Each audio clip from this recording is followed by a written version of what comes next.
Hello. Hi. How How are are you? you? Existing at the moment. Aren't we all? Yeah, exactly. So I guess we'll give people a couple minutes to get on, Yeah. and then we can get started. Where are you right now? Where do you live?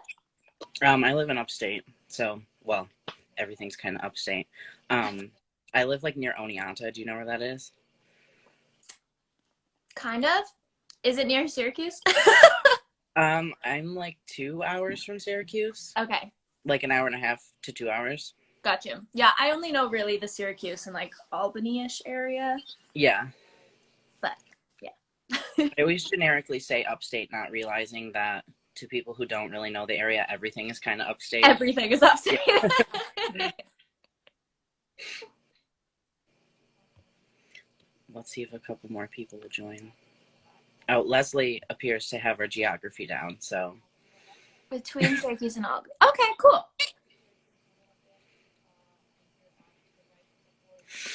Yeah, I went to college at Syracuse, and then my brother went to RPI, which is in Troy, which is like kind of near Albany, I think. Yeah. So I like have driven between those two a couple times.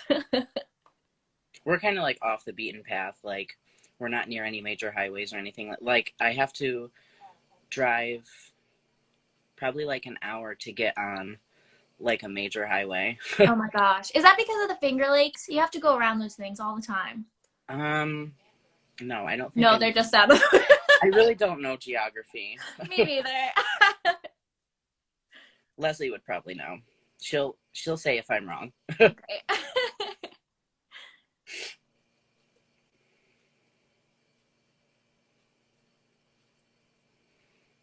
I don't have any lights on in this room because last time when I went live, somebody told me that the light was too bright. So. Oh no, maybe I'm blowing on people's screens. Well, my light is like behind me, so it like. Gotcha. Okay, we're on the same page. She doesn't know either. Perfect. We are all somewhere. 3. Should we wait for a couple more people to join? Sure, why not? What have you been doing to fill your days? I do a lot of sleeping. That's the major thing. Me too. A lot of sleeping. I cook a lot. Ooh. Trying some new recipes. Okay, I can't cook, but my mom cooks for me, so I'm eating like a queen. I do like all the cooking in my house. I love it. Wow, that's awesome. I wish I could cook, but not one of my skills. I never used to like to, but in times like this, I find it so relaxing. Like, Yeah, gives me a break from thinking about other stuff. that's true. Yeah, I've been sleeping. I'm like really good at sleeping and not doing anything. So like I've been doing very well, but like also it's not good that I'm so good at doing nothing. So I'm thriving at that. Yeah, literally. Need to find some productive things to do eventually. Yeah. I've been doing a lot of unhealthy eating and unhealthy gaming. What games are you playing? Well, Leslie and we play Roblox a lot, so I'm a I don't know total what that is. that. It's like Minecraft, but more detailed, I guess. Okay. Cool. My dad has been playing Animal Crossing, and he loves it. It's so cute. I wanted to buy a Switch just to play Animal Crossing. Yeah. I have the app, but it's like not as good. Oh, yeah. I like watching video games. I like can play Mario Kart. I'm really bad at it, but I enjoy it. But I just like, I don't know. I like to watch instead. So I don't have to do anything. Like games like that, like games where you have to like fight people or. It's too stressful for me. Yeah. I get worked up. I like building games. Yeah. Then you'd love Animal Crossing. Yeah. So I guess let's just get started. I'm going to save it and we'll put it on our Facebook so more people will see it there. But so my first question is, how did you originally get into theater? Okay, so my mom is a bassoonist. So I grew up around music a lot, and I would always just like sing for fun. And so I've been singing since I was like, a wee babe. And then in first grade, I started dancing, and I was primarily a dancer for like most of my for like all of elementary school, middle school, I did like the school musicals or whatever. Hmm. But I didn't like do any like other theater stuff. And then in high school, the summer before high school, I went to my first professional audition, and it was for a Gunquit Playhouse, which is like a very good Hmm. theater. And it's so I grew up in New Hampshire. That's where I'm currently am, and Ogunquit is like half an hour from me. And so I started taking voice lessons, and my teacher told me about auditions for Ogunquit, and I was like, sure, I'll go. I go in. I sang a song from Legally Blonde the musical because duh. And I had no sheet music. I don't think I had. I think either took my headshot like on my camera the night before or like didn't have anything. I had no accompaniment. I had literally nothing, and I remember walking in. I was 14, 13, 14, and just being like, okay, so I'm gonna sing this, and they're like, okay, sure, like go for it. Like clearly I had no idea what I was doing, but I booked it and I got High School Musical. I was a cheerleader. And so that's the first real, like besides School Musicals, the real like professional theater I did that summer. And then I did all the high school shows, and I was taking voice lessons by this point, still dancing. And then I would just do pretty much professional theater every summer, um, just for fun. And then when it came time to like, at the end of high school when you're trying to decide what you're going to do with your life, I was like, okay, what am I good at? Theater. What do I like enjoy doing? Obviously theater. And then I was like, am I like really good at anything else? It's like, not really. And so, Hmm. That's like, um, yeah, literally. And so I decided that like if I was going to like I also did very well in school. Academics were important to me. And so I decided that I was going to do the whole musical theater audition for a million colleges thing. And if I got into a good program, then I would do that. And if I didn't, then I didn't have what it takes to, do this professionally. So I right. would go to another school for like, I don't know, I was considering law, journalism, like who knows what I was gonna do. But and so I think I auditioned for 12 different programs. And then I got into Syracuse, and that was the best one that I got into. And so I did it. I was like, okay, I guess I'm gonna give this a go. So Mhm. yeah, and then continued to do professional stuff during the summers, during my studies, and then did the New York living audition thing, and here we are. Here we are. So, Leslie brought up that I forgot to have you introduce yourself. So, Oh, good. hi. I'm Jennifer Taylor, or like my like stage name is Jenny Liz Taylor, because my other names are taken by the union, so I have to come up with one. I'm not a union member, but one day. Yeah, I'm originally from New Hampshire. I went to Syracuse University for musical theater, and then I was in the Kinky Boots Asia and national tour, and then I recently just ended because of Corona working for Disney Cruise Line. Nice. Didn't know about that. Yes, it was. I was like a month and a half into rehearsals, and it was absolutely incredible. And then obviously the pandemic happened, Yeah. so it's a bummer. But maybe once this is back, we'll be back to that. So Yep. fingers crossed. So, you talked about you went to Syracuse University. So, what was your transition from college to regional and professional theater like? So Syracuse actually sets you up really, really well, and that's one of the reasons that I picked the program because second semester senior year, you have the option to take your classes in New York City. So you kind of like they ease you into the transition to living in New York City. So you get an apartment with all your friends, and then you take classes from like How Prince's Daughter, and like we worked with like incredible teachers in New York City. And you can also audition if you want during that time, or just like get used to the New York lifestyle while still under like the safety umbrella of being in school and having teachers and mentors every day. So that made it really easy because then by the end of the semester, you were used to the city, you were ready to get up at 5 a.m., go stand in line, do that Mhm. thing. And I also had I think an easier time getting into the professional theater world because I did it as a child, like because Right. New Hampshire has a lot of great professional theater, so I did them during the summers for fun, and so like I kind of knew how that Mhm. professional world worked. And also Syracuse, if you're in a show during the in the college program, they conduct it as a professional theater would. So they really like give you all the tools and like the experience to be able to handle yourself in the professional world. Yeah. So, of all the shows that you've done, what would you say your favorite show that you've been in was? Oh my gosh. Well, okay. So senior year of high school, I was at Woods. So naturally, that's my dream role, and it was the best thing ever. um yeah, so that was I mean, I my dream next dream is to do it professionally, but professionally I would say um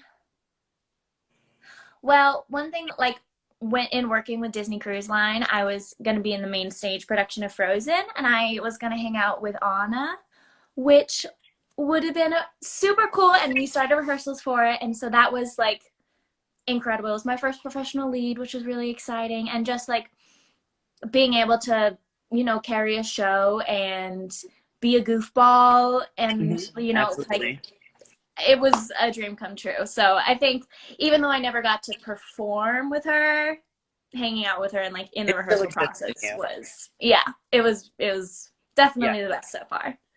And what would you say your favorite show that you've seen or know of, Oh my but gosh. not been involved with? Um, I think my favorite show, like ever, is Cabaret because I love the dancing, I love the songs, I love the Hmm. message, I love the like kind of grunginess of it. Oh, I also really love American Idiot, the Green Day musical. I was what's her name in that, and I felt so cool, and and it was like just I love Green Day and like the I don't know grungy style of that. But also I saw Hades Town. My cousin took me to see it, Hmm. and oh my gosh. I mean, everyone loves it, but it's Yeah. for a reason. Like, it's incredible. I have yet to see it. It's so good. I mean, I wouldn't have been able to go if my cousin hadn't given me tickets, but Mhm. it was incredible. My favorites kind of change, like, based on the time of the year, I'd say. Mm-hmm. I don't know. Um, I lost my place. It's okay. So, heading into Kinky Boots, what is your overall impression and thoughts of life on the road? Life on the road is hard, but also so much fun. It's a big adventure. You don't really sleep that much.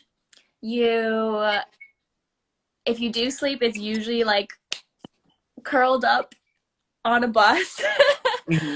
um, you're around the same people 24/7, which can be hard, obviously. I mean, as we all know in quarantine, being around the same people Right. all the Absolutely. time can be hard, but it's just one big adventure. Like, especially with Kinky Boots, the schedule moved so quickly, and we moved like, I think we had maybe 41 nighters in a row. So we went to a new city every single night for 40 days, which is wild. Yeah. Um, but I'm just feel like so lucky to have been able to see so much of the country. And like I went on the other side of the world, like Hmm. performing. I was paid to go, and like just the stuff I've seen is incredible. And like the different also the really one of the cool things about Kinky Boots is that it's kind of the subject matter like can be controversial in a lot of places, and seeing the reaction from people who aren't necessarily exposed to like the drag world and stuff like that Hmm. on a daily basis was really incredible because like we are giving those who don't necessarily feel or we were who don't necessarily feel like they have a place to speak out like gave them that hope. Right. And so like they would meet us after the show, and they would just be like, like this is like, it changed my life. Like I feel so welcomed and like raised up by this message, and it gave me courage and stuff like that. And like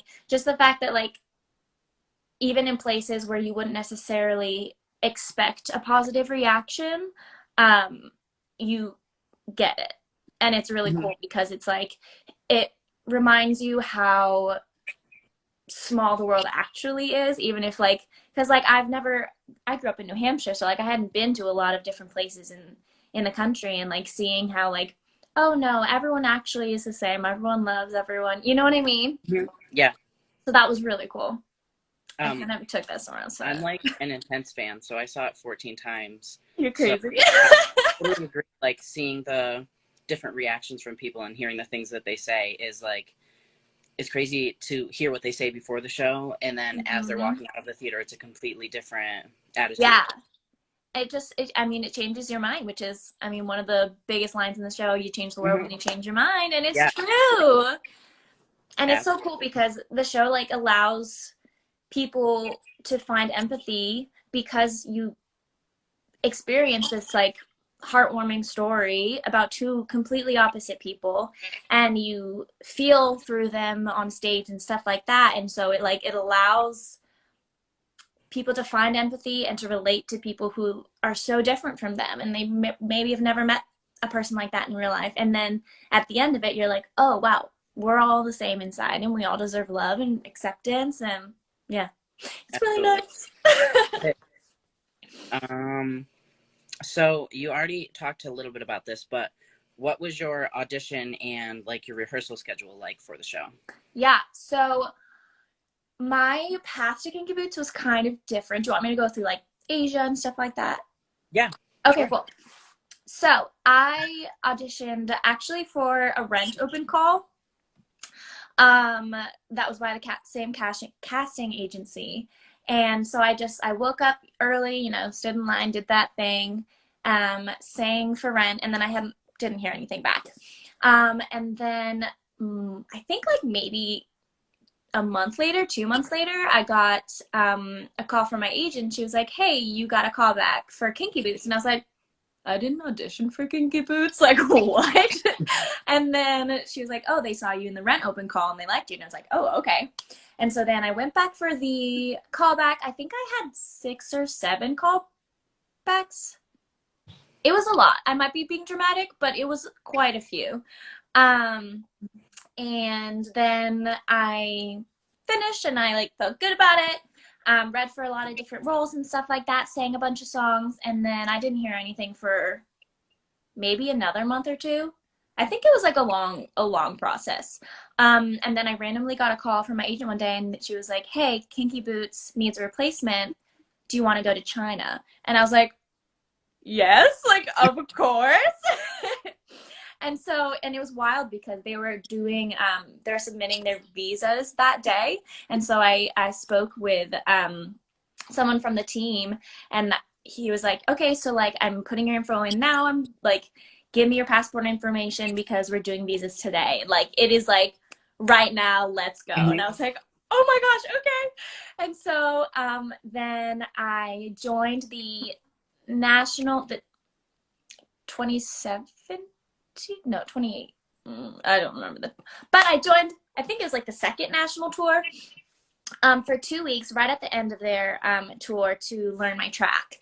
And so I was hired as a replacement for the Gemma track, because the original Gemma had, I think she tore her ACL or something, but she was injured and she had to go home. So Hmm. I would watch the show every night. And we would have rehearsals with the dance captain during the days and stuff like that. And there are maybe four or five other people who were also replacements for Asia, because either like somebody didn't want to go because the national tour had just been on the road for 8 or 9 months. So it was a very long contract. And then it was going to be another 3 or 4 months in Asia. So some of them, like had families to get back to and stuff Right. like that. So there was like a small handful of us who were all replacements, which was fun because we could like have rehearsals together and be the newbies together. Hmm. But so I did that for 2 weeks, learned the show by watching. And then we all went home and we had, I think, a month and a half, 2 months, until we flew out to Asia. And during that time, actually another girl decided that she didn't want to go to Asia. So my track changed. So I had spent the 2 weeks learning Gemma track, and then I switched to Maggie. So all my rehearsals and stuff were for Gemma, and then I was like, okay, it's fine, I'll just learn a new one. And so I had videos, so I learned that on videos, throughout the month and a half that we had. And then we flew to China in early July, I'd say. I think, yeah, like early to mid-July. And then opening night was my first time ever completing the show in my track, which was wild. I definitely did cry backstage just because I was so Oh, nervous. absolutely. But everyone was super great. And yeah, so we did it. And then we spent a month in Beijing, 2 weeks in Guangzhou. No, I'm so sorry. A month in Shanghai, 2 weeks in Guangzhou, a month in Beijing. And then we had a 2 week layover, and I went to Thailand to vacation, which was beautiful. And then we had 2 weeks in Singapore. So then that was the Asian tour. And so then that ended. And then during that time, we had been like sending tapes and stuff, or like talking to the creatives, being like whether or not we wanted to go on to the next national tour. Because the newbies, we had only had like 4 months with the show, rather than, because most of the Asian cast were still the The people original. from the Mhm. original. Yeah. So we were talking to them, like, and so once we went back to the States, we were hoping that we would get a contract, but not really sure. Like, nothing wasn't set yet. And then, yeah, and then we found out we got hired for the national tour. And then we had, I think, a few months again of like break time. And then on December 4th, 2018, we started rehearsals, in New York for the third national tour, non-equity national tour. And we had 3 weeks rehearsal. And then on Christmas, we flew to Paducah, Kentucky, to start like tech week and stuff like that. And then we opened that week, and then we had 6 months around the country. And then that was it. We ended I think we ended late June of 2019. Mhm. I was going to see you in May in Boston, but I never got the chance to, and I'm so Bummer. upset about it. I'm so sorry. Um, so as a viewer of your vlogs, I kind of already know the answer to this question, but for those who haven't watched your vlogs, what did your specific life on the road look like? Lots of naps. Mhm. um, so mostly it would be like we would get up if we were traveling. So we would have like mostly wake up in the morning, have breakfast at the hotel, get on the bus, and then make it to the theater probably by like 3 or 4, maybe stop at the hotel to drop off your stuff. And I would just sleep the whole time on the bus, because I'm really good at sleeping. So there you go. And so then we would drop our stuff off at the hotel, and then go to the theater and find our dressing rooms, do mic check and stuff on stage. And then we would have like maybe an hour and then half hour, and then we would do the show. And then we would usually go out after the show to have some dinner, late night dinner. And then we'd go to bed, get up the next morning at around 8 and get back on the bus, go to another one. If we had like maybe 3 week sit downs, which were really fun because then we could spend the days like exploring the city that we were in and stuff like that. Mhm. And then occasionally if we had like 12 hours that we needed to bus, or like a flight that we needed to be on, then we would just have full travel days, so wouldn't have to perform. But most of the days it was like maybe 4 or 5 hours on a bus, and then teching at the theater with like sound check and stuff like that, doing the show, going to bed, then getting back on the bus. So when you move into a new theater, this one I didn't write down. I'm just kind of pulling it out. Of course. Did you have full rehearsals or did you just kind of mic check and go with it? No, so we just mic checked and go with it. Went with it? I don't know. Yeah, so the only full rehearsals we had were in Paducah, in which we teched. So we had a full tech week there and then we opened. Yeah, so it would just be, and that was it kept things exciting, and it was also kind of nerve-wracking at the same time. And that's one of the crazy things about tour life, is that you don't know the stage you're on until you step on it. Right. Half an hour before half hour, in which you're getting into costumes and stuff like that. And so you just kind of have to figure out things as you go. And Kinky Boots is a very big show, as you know, and we have those treadmills, and sometimes the treadmills wouldn't fit in the wings that we usually have them in, or even all on the stage. So we would have to make changes almost every day, like, or if one of the light walls wouldn't work, or even sometimes the runway wouldn't fit on stage, like we couldn't get it in because we played a big variety of houses, and so if they're really small, we can't have a huge runway in there. Right. So we would have to modify the show and like do the finale without the runway, or do it with 2 treadmills or 3. So you never knew what was gonna happen when you stepped into that theater. You're like, all right, so like what kind of show is it going to be today? So during mic check and sound check, we would like sing through the big songs every time, and just like walk around the stage and like see, okay, so this treadmill isn't going to come from there anymore, it's going to come from the opposite side, and like rearrange everything. Yeah, but that was the only, like, we didn't have time to run it. Like, once we made those decisions, we're like, okay, remember that, we're opening in half an hour. Yeah. So you were always on your toes, which was fun, because like once you're doing a show for months and months, you don't really think about it. Obviously, it's like in your bones. So it keeps you present in the moment when you're like, oh, this isn't usually there. We got to enter from this side and stuff like that. Absolutely. Yeah. So you didn't have much opportunity to sleep. So what did you do to keep yourself healthy and keep your voice healthy? Honestly, like sleeping as much as possible. We didn't have many opportunities, but like napping as much as possible. I always tried to sleep on the bus. When we got to the hotel, I would go right to bed before I had to get up, grab some food. Yeah, just really like finding, even if it was like 10 minutes, even if we were after, if sound check ended early and we had like 20 minutes before we had the half hour call, I would find a hallway and nap, because for my body especially, like some people can work well with no sleep. My voice does not cooperate if I don't sleep. So literally just finding places to nap anywhere I could was really the biggest thing. Once I took a nap on the airport, which was not a good idea because our plane was delayed and we were all hanging out, and I was like, oh, I'm just gonna sleep. And then I almost got left because I was like behind a chair. One of my friends was like, is that Jenny? So don't nap at the airport, but nap everywhere else, because that's the biggest thing. Also drinking as much water as possible. Luckily, like everyone is trying to take care of themselves, so you're all on the same page. Like if you're gonna have a quiet, like, also I guess taking alone time, you can't really have full alone time because like you have a roommate and stuff like that, and luckily my roommate and I were like the perfect pair.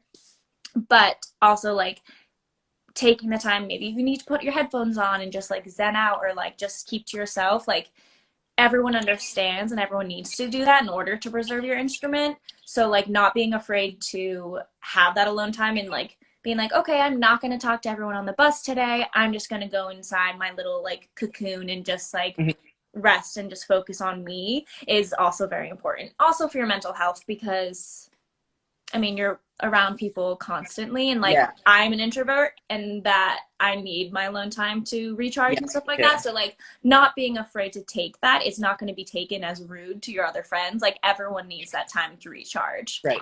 Yeah. So would you say that being close knit and having a roommate and being close with everybody on the bus made you like closer as a company? Oh yeah, we're family. We Mhm. saw like the very best. We saw the worst. Like we would roll up on that bus, haven't showered for days, just gross, cranky. Like we've seen every side of each other. And I'm lucky because I had the most wonderful casts, like both the Asian cast and the national cast were just I mean, they're some of my best friends and we will be lifelong friends because you are actually living together, like you get Right. so close to them.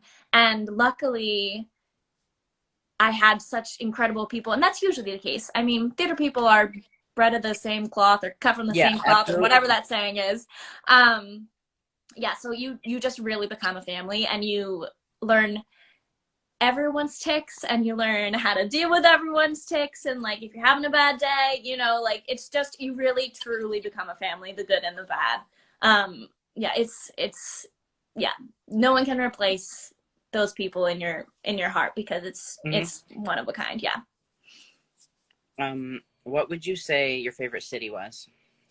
Oh my gosh, I really liked Or San cities? Antonio, Texas.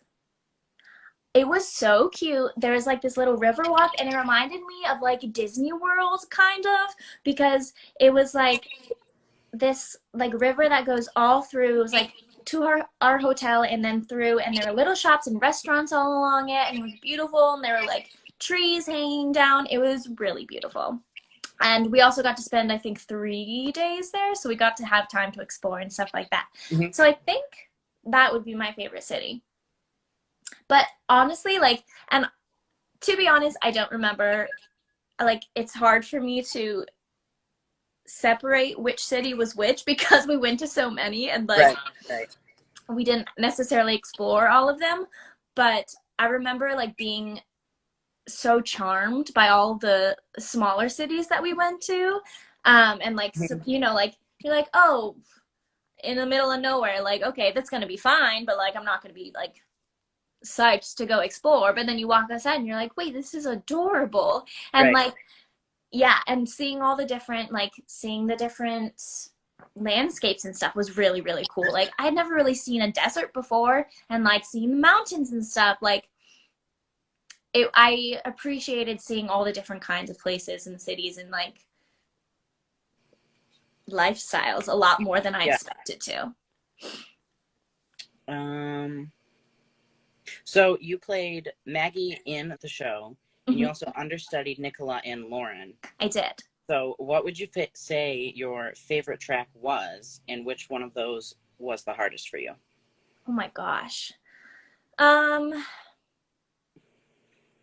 I think my favorite. So I only went on for Nicola in China. I never got to go on for Lauren because both of our Laurens are just rock stars in solid. I like none of them called out. It's wild. They are just superstars. Um, but I think and so I think I would say that my favorite track, besides Maggie, who's like, she's my safety, she's my Mhm. comfort track, would be Nicola because she's kind of the opposite of me, I think. Like, I'm more of a goofball, like, kind of awkward. And Nicola is She's a like, woman of business. yeah, she Hmm. always means business. She's very put together. She's very regal almost. And Hmm. so I think that was the most fun because I got to, play someone who's different. Because Yeah. Maggie, I mean, I made her very much like me because when you play someone, they take on you give them your Right. quirks and personality and stuff. And so when I got to play Nicola, it was really fun because it was just like completely different, and I found like I don't know, I found a different side of me that was like kind of cool. And then the hardest I think I would say is Lauren. I never got to perform as her, but we got to do some put-in rehearsals, and I mean she is so funny, but she's not trying to be funny. Right. And that's the hardest part because it's like when you're being yourself, like you can be goofy and funny and like, but then when you know that something's supposed to be funny, but then you're not supposed to play it as it's funny. Right. Does that make sense? Yeah. And so yeah, that was definitely hard, like finding the right, because it's also the thing about Lauren is that she is so goofy, but she's also a real person, and so you can't play her as a caricature. You Right. have to find the humanity in her, and like she is a real person. And so it was finding the balance between like, okay, this is funny, but also would she do that? And is this a caricature, or is this too little? Like, is it not reading? And so like finding the Mhm. comedy was very difficult for sure. Yeah. And also the stamina, because like the history of wrong guys, you're like running around doing crazy things, Yeah. putting shoes in boxes. Yeah, that is definitely the hardest number.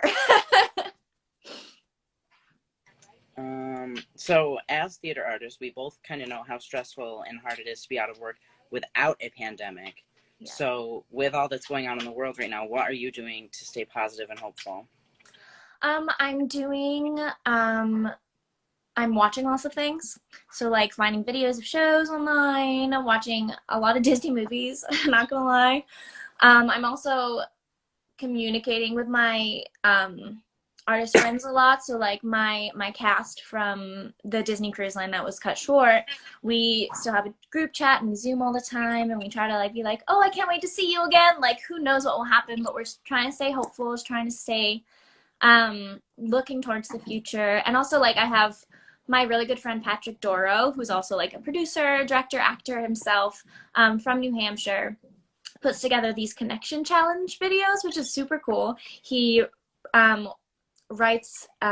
he puts together like mashups, medleys of songs, and then writes all the parts and then sends them to everybody, and we can all like record ourselves singing any other parts that we want, and then he puts it all together, and it's really cool because like you can't physically be with the people, but then you watch the video and you're like, oh my god, like that's my friend, Right. like that's my friend, and you all sing together. Hmm. So just finding ways to connect either through Zoom or the videos and stuff like that, and just like remember that we are all in this together, even if we're not physically together, is like the biggest thing for me, I'd say. For me, the weirdest thing about this is I'm normally never at home. Mm-hmm. And in the few times that I am, I never want to like listen to theater. I don't want to watch it. But now I'm actually like watching bootlegs. I just Yeah. and listening to cast recordings that I never do. So it's like kind of weird. Yeah, because it's yeah, we don't I mean when you do it for a living, you encounter it every day, so you sometimes Right. need to escape from it, because like Hmm. I don't usually watch musicals either, like listening to cast recordings, because Unless I'm at that's theater my watch. work. Yeah, but then once you don't have it, you're like, oh wait, but this is kind of cool. Right. Yeah. Um. So since most of our followers on this account are students and young performers, what would you suggest to those who want to follow theater as a career? My biggest thing would be to um focus on what makes you you, focus on what makes you unique, and bring yourself to your work, because it's easy, and especially with roles like someone originated it and it was written a specific way, and you obviously have to become that character. But the beautiful thing about theater is that you are your instrument and you are the product that you're selling, you're offering. Right. So, and you are the only one who is you and who thinks as you do and who behaves as you do. And even though you definitely do need to do your character study and fulfill all that was written and given to you, what is left out you comes from you, and Right. that's what makes you stand out, and that's why there are so many different performers, and that's why it's no one is gonna do it exactly like you do. And so don't try to be someone else. Don't try to copy someone. If there's room to play, bring you, because that is what's going to get you hired. Hmm. And also the other thing is that I would say your personality and like your work ethic and your responsibility and your manners in the audition room, in a rehearsal space, is essential. I mean, you're working with humans, and so Right. you have to be a nice human. Like do your work, show up on time, show up early, um, and just be nice, because at the end of the day, if you're extremely talented but you're difficult to work with, you're not going to get hired again, Right. because people can be coached, people can work on things, people can improve. But so if you're a good person and maybe you don't hit that note all the time, you know what I mean? You can work on that. But Right. if you're a pain to work with or disrespectful, or you know what I mean, like, you're not going to get hired even if you are the best singer that ever happened. You know what I mean? Hmm. Yeah. Absolutely. So capitalize on what makes you you, even if you don't think it like is what makes you unique. Because I remember like going into college and hearing that, and I'm like, nothing about me is unique. Like, I don't know. Like, I'm like a short blonde dancer girl. Like, there are 50 million of me. You know what I mean? Right. But so you don't necessarily see what makes you unique. But if you are just true to yourself in what you do, then you will be unique automatically, because there is no other you. You know what I mean? Like, it Right. doesn't have to be, you don't have to dye your hair purple and be all, crazy. And for a while, I was like, what do I have to do to be unique? And it's like trying to find that thing that's going to make you stand out, when in reality, if you're just you, then you're going to stand out anyways. You don't have Hmm. to find a crazy niche or anything. Right. If you just are true to yourself, then it's going to be unique automatically. Yeah. So that was actually my last question. Oh, So do you have anything else that you would like to say? um, I would like to add, it's so weird to see you as a blonde. I'm so used to I know. you. I know. So this is my natural color. I'm actually a blonde. Yeah, for Kinky Boots. And that was so funny because they told me it was opening night, the last run. So we ran it, finished teching during the day, and then we opened that night. Yes. And the night before, they're like, hey, how do you feel about dyeing your hair brown? And I was like, sure, why not? Right? Like, it's a free chance to try a different style or whatever. Because it was me and then my friend Kirby and then Lauren, who was the lead, and she has a blonde wig. Mhm. And so from stage, the three of us looked like triplets. So Kirby got a wig and they're like, let's dye your hair brown. I was like, okay. And so the morning of opening, I go to the salon and my entire world changes, and I felt really cool. And then by the end of it, I was like, okay, I want to be blonde again. Mhm. But yeah, that was crazy. Um, it was a long process to get me back to blonde, that's for sure. It, it's damaged, but we're gonna be better. It'll, It's fine. It'll be fine. I'm trying to think of like any last things. Um, I don't know. I think the biggest other thing that I would say is that like,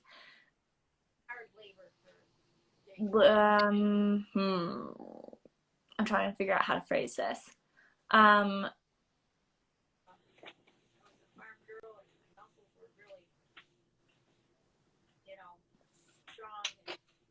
I'm not sure. I'm drawing a blank. um, yeah, I guess the other thing would be to, I mean, going off like putting yourself into your work, like use your experiences and play off of them, and like try new things, like listen to other people you don't necessarily agree with or are not similar to yourself, to like try to find every aspect of being a human and how you can put that into a character.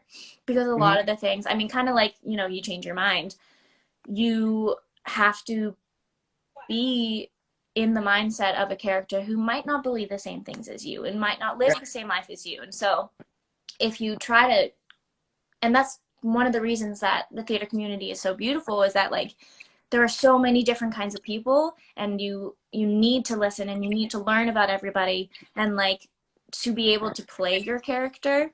So like look outside of your comfort zone, look outside of your day-to-day life, have a thirst and curiosity to learn about people who are different from you, not only just to make you a better human, but because it's going to inform your art and it's going to improve your performances. And it also just makes the world a smaller place, and it builds connection and stuff like that. Um, yeah, I don't know. Thank you so much. You're welcome. This Thank you was for fun. having me. Yes. I hope that the rest of your quarantine is as sleepy and Disney watching as the prior Thank was. you. I'm sure it will be. We're going through all of like the Disney classics and stuff, so Same. I it's watched fun. Dumbo yesterday. I haven't watched That used to Dumbo be my yet. favorite. What did I watch You have Disney yesterday? Winnie Plus. the Pooh. Do you watch on Disney Plus? Of course. I Of course. literally grew up on Dumbo. I would watch it every day, so Oh. I had to watch it yesterday. I grew up on The Lion King.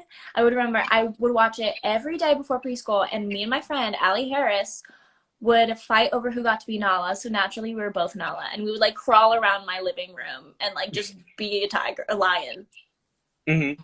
So that was fun. I guess I was acting from an early age. Yeah, I would always put on shows in my living room. Yes. That was the vibe. Mm-hmm. Leslie says thank you. Yes, thank you so much. This was wonderful. I actually haven't seen any of the Tinkerbell movies. I haven't either. I hear they're good though. Are they on Disney Plus? I'm sure they must be. Leslie's like the Disney queen, so she would know. Yes. My grandma's going off on the phone right now. Do you hear her? Not just a little bit. Okay, amazing. Yeah, maybe that's what I'll watch today. I'm probably going to take a nap after this, to be honest. Perfect. Probably the same. My sleep, can't speak. My sleep schedule is like all backwards. Oh, yeah. Same. I will sleep till like 1 every day, but Mm-hmm. then go to bed at like 3 because I slept till 1 and probably had a Mm-hmm. nap around 5. Like, And that it's just a never-ending schedule from there. Like we've tried to get it back, but it doesn't work. no. And there's no reason I should be tired. I'm literally doing nothing, but I can always go for a nap midday. Like, Mm-hmm. Yep. I don't know how I can sleep this much, but I do. I feel like I'm catching up from all the years that I've never slept. Yeah, maybe. This is my I time. didn't sleep at all in high school, so maybe this is just years later making Yeah, up this for is like it. catching up. Yeah. Well, thank you again. Yeah, it This was was so fun. wonderful. I This hope is that really fun. you are doing well and Thank you, you too. that once this is all over, you can go back to your Disney cruise line. Thank you, me too. Keep us updated on that. Yes, I will. It was good talking to you. You too. Bye. Bye.